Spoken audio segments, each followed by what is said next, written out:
ഗീബത്ത് പറയൽ ഖുർആനിലും ഹദീസിലും കർശനമായി വിരോധിച്ച തെറ്റാണ്. 6 സന്ദർഭങ്ങളിൽ ഗീബത്ത് പറയാമെന്ന് ഇമാം നബവി റഹ്മത്തുള്ളാഹി തആല അലൈഹി പറയുന്നുണ്ട്. 1. ദുൽമ്. ഒരാളിൽ നിന്ന് മറ്റൊരാൾക്ക് ദുൽമ്, അക്രമമോ അനീതിയോ ഏൽക്കേണ്ടി വന്നാൽ നീതി കിട്ടാൻ വേണ്ടി ഭരണകർത്താവിനെയോ വിധികർത്താവിനെയോ അല്ലെങ്കിൽ ഖാദിയെയോ ഇമാമിനെയോ അതല്ലെങ്കിൽ നമ്മുടെ നാട്ടിൽ ഈ പ്രശ്നങ്ങൾ പരിഹരിച്ചു കൊടുക്കുന്ന വല്ല പൗരപ്രമുഖരുണ്ടെങ്കിൽ അവരുടെ അടുത്തൊക്കെ ചെന്നിട്ട് ഇന്ന ആൾ എന്നോട് ഇങ്ങനെയൊക്കെ അക്രമം ചെയ്തു, അനീതി ചെയ്തു എന്ന് പറയുന്നത് തെറ്റല്ല. രണ്ടാമത്തത് ഇസ്തിആനത്തുൻ അലാ തഗ്യീരി മുങ്കർ.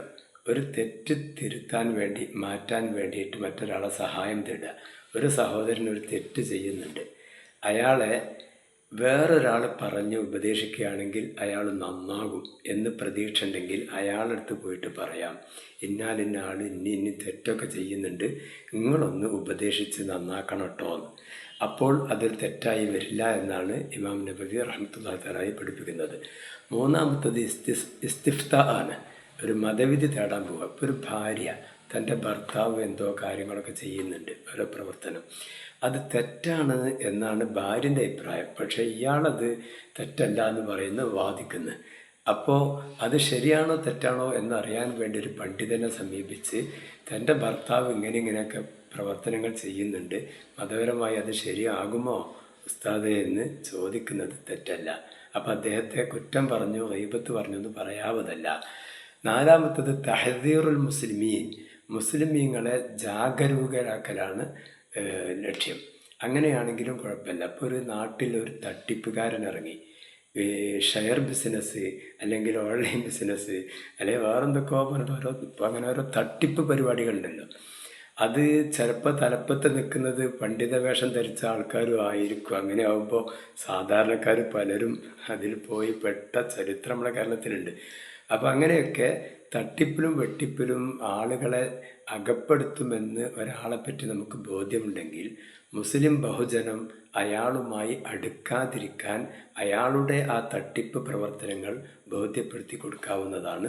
അതൊരു കുഴപ്പമുള്ള കാര്യമല്ല. അതുപോലെ മുജാഹിദ്, ജമാഅത്തെ ഇസ്ലാമി പോലെയുള്ള പുത്തൻ പ്രസ്ഥാനക്കാരായ ഏതെങ്കിലും മൗലവിമാരുടെ ക്ലാസ്സിലേക്ക് പോകുന്ന ആളുകളെ തടഞ്ഞുകൊണ്ട് അതൊരു നല്ല മൗലവിയല്ല, പണ്ഡിതനല്ല, തെറ്റിപ്പോയ ആളാണ്, അയാളുടെ ക്ലാസ് കേൾക്കാൻ പോകണ്ട, അയാൾ മോശക്കാരനാണ് വിശ്വാസപരമായി എന്നൊക്കെ പറഞ്ഞ് ഇയാളെ തടഞ്ഞ് ആ മീറ്റിങ്ങിലേക്ക്, യോഗത്തിലേക്ക്, ക്ലാസ്സിലേക്ക് പോകുന്നതിന് തൊട്ട് അയാളെ തടയാവുന്നതാണ്. അതുപോലെ തന്നെ ഒരു വിവാഹാന്വേഷണം വരികയാണെങ്കിൽ നിങ്ങളോട് വന്നിട്ട് അന്വേഷിക്കുകയാണ്, പിന്നെ ഇന്ന ആളുമായിട്ട് ഒരു വിവാഹബന്ധത്തിൽ ഏർപ്പെടാൻ ഉദ്ദേശിക്കുന്നുണ്ട്, മൂപ്പരെ പറ്റി എന്താണ് നിങ്ങളുടെ അഭിപ്രായമെന്ന്. അങ്ങനെ ചോദിക്കുമ്പോൾ അയാൾ നിസ്കാരമില്ല, ചിലപ്പോൾ MDMA ലഹരി സാധനങ്ങളൊക്കെ ഉപയോഗിക്കുന്ന ആളൊക്കെയാണ് എങ്കിൽ നമുക്കത് അറിയാമെങ്കിൽ ആ ആളോട് പറയണം, നിങ്ങൾ ആ ബന്ധം നടത്തണ്ട, അയാൾ ഇനിയും കാര്യങ്ങളൊക്കെ ചെയ്യുന്ന ആളാണ്, പിന്നെ പള്ളിക്കൊന്നും അല്ലാതെ കാണലുമില്ല, നിസ്കാരമൊന്നുമില്ല എന്നാണ് ഞങ്ങൾക്കൊക്കെ മനസ്സിലായത് എന്ന് പറഞ്ഞുകൊണ്ട് ആ വിവാഹബന്ധം മുടക്കുന്നത് തെറ്റല്ല, കുറ്റമല്ല. എന്തുകൊണ്ട്? ഒരു പാവപ്പെട്ട പെൺകുട്ടി അകപ്പെടാൻ പോകുന്ന ചതിയാണ് ഇയാൾ. ആ ചതിയിൽ നിന്ന് ആ പെൺകുട്ടിയെ രക്ഷപ്പെടുത്തൽ ഇവിടെ നമ്മുടെ ബാധ്യതയായി വരികയാണ്. നമ്മളോട് അന്വേഷിക്കാൻ വരുമ്പോൾ ഉള്ളതുപോലെ പറഞ്ഞ് ആ ബന്ധം മുറിക്കാം. അപ്പം അയാൾ ചെയ്ത തെറ്റ് അന്വേഷിക്കാൻ വന്ന ആളുകളോട് പറഞ്ഞത് ഗീബത്തിൻ്റെ കുറ്റം കിട്ടുന്ന പരിധിയിൽ വരികയില്ല. ഇതുപോലെ ധാരാളം സംഗതികളുണ്ട്. ഒരു സുഹൃത്തിനെ പറ്റി ഒരാളെ ഫ്രണ്ടാക്കാൻ വേണ്ടി തീരുമാനിച്ചാൽ ആ ഫ്രണ്ടിൻ്റെ മോശപ്പെട്ട സ്വഭാവങ്ങളൊക്കെ മറ്റവനോട് പറഞ്ഞ് മനസ്സിലാക്കി ആ ബന്ധം അകറ്റാൻ വേണ്ടി ശ്രമിക്കുക. അങ്ങനെ ഖൈർ ഉദ്ദേശിച്ചുകൊണ്ട് ഒരാളുടെ തെറ്റും കുറ്റമൊക്കെ ഈ മുസ്ലിം ബഹുജനത്തെ അല്ലെങ്കിൽ ഏതെങ്കിലും ഒരു മുസ്ലിം സഹോദരനെ ഒരു ചീത്ത കാര്യത്തിലേക്ക് എത്തിപ്പെടുമെന്ന് കണ്ടാൽ ആ ആളെ സംബന്ധിച്ച് അയാളുടെ കുറ്റങ്ങളൊക്കെ പറഞ്ഞ് പിന്തിരിപ്പിച്ച് അയാളെ ആ ചതിയിൽ നിന്ന് രക്ഷപ്പെടുത്തൽ അനുവദനീയമായ കാര്യമാണ്. പിന്നെ വേറെ ഒന്ന്, അൽ മുജാഹിറു ബിൽ ഫിസ്ഖ്, പരസ്യമായി കുറ്റം ചെയ്യുന്ന ആൾ. അയാളെ സംബന്ധിച്ച് പറയാൻ പറ്റും. അയാളിപ്പോൾ പരസ്യമായിട്ടാണ് തെറ്റൊക്കെ ചെയ്യുന്നത്.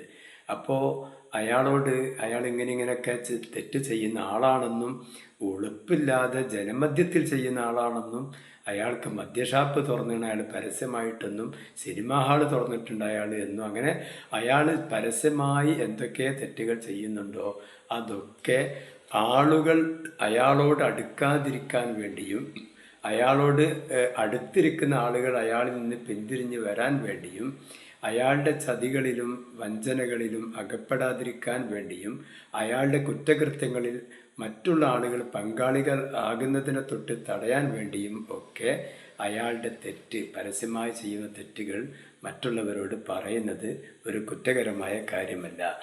ആറാമത്തെ കാര്യം താരീഫാണ്. താരീഫ് പരിചയപ്പെട്. ഈ ചില ആൾക്കാരെ നമുക്ക് പരിചയപ്പെടുത്തി കൊടുക്കണമെങ്കിൽ അയാൾ ചെയ്യുന്ന ജോലിയോ അല്ലെങ്കിൽ അയാളുടെ ശാരീരിക വിശേഷണങ്ങളോ ചിലപ്പോൾ പറയേണ്ടതായി വരും. അങ്ങനെ പറഞ്ഞാൽ അതൊരു തെറ്റല്ല. ഉദാഹരണത്തിന് കണ്ണ് കാണാത്ത അലവിക്കുട്ടിയാക്ക, അന്ധനായ അലവിക്കുട്ടിയാക്ക എന്ന് പറയാം. കാലിന് മുടന്തുള്ള വികലാംഗനായ ഇന്നാലിന്ന ആള് എന്ന് പറയാം. അപ്പം അങ്ങനെ വികലാംഗനെന്നും അന്ധനെന്നും പറഞ്ഞത് അദ്ദേഹത്തെ പരിഹസിക്കലോ നിന്ദിക്കലോ ഗീബത്തോ അല്ല. അതുപോലെ തന്നെ ചില ആളുകളുടെ ജോലി പറയേണ്ടി വരും. ഇപ്പം അറവിൻ്റെ ആൾക്കാരില്ലേ, ഈ ബീഫ് പോത്തിനും ഇതിനൊക്കെ മൃഗങ്ങളെ അറക്കുന്ന ഇറച്ചി കച്ചവടക്കാർ. അപ്പോൾ നമുക്ക് പിന്നെ ഒരാളെ പരിചയപ്പെടുത്തണമെങ്കിൽ അറവുകാരൻ മൂസ എന്ന് പറയേണ്ടി വരും. അതിന് കുഴപ്പമില്ല. അറവുകാരൻ ആലിക്കുട്ടി എന്ന് പറയേണ്ടി വരും. അപ്പോൾ വെറും ആലിക്കുട്ടി പറഞ്ഞാൽ അയാൾക്ക് മനസ്സിലാവില്ല. അപ്പോൾ അറവുകാരൻ എന്ന് പറഞ്ഞാൽ മനസ്സിലാവും. അയാൾ ചെയ്യുന്ന ജോലിയാണ്, അങ്ങനെ പറഞ്ഞാലേ മനസ്സിലാവുള്ളൂ എന്ന് വെച്ചാൽ ആ ജോലി പറഞ്ഞാൽ അത് അയാളെ നിന്ദിക്കലോ നിസ്സാരപ്പെടുത്തലോ അല്ല. അങ്ങനെയാണ് ഈ കാര്യത്തിൽ ഇമാം നവവി റഹ്മത്തുള്ളാഹി തആല അലൈഹി പറഞ്ഞിട്ടുള്ളത്. അപ്പോൾ നമ്മൾ ആരെയും പരദൂഷണം പറയരുത്, വലിയ തെറ്റാണ്. എന്നാൽ ഈ 6 സന്ദർഭങ്ങളിൽ പറയേണ്ടി വന്നാൽ പറയാം, അത് കുറ്റകരമല്ല എന്നർത്ഥം.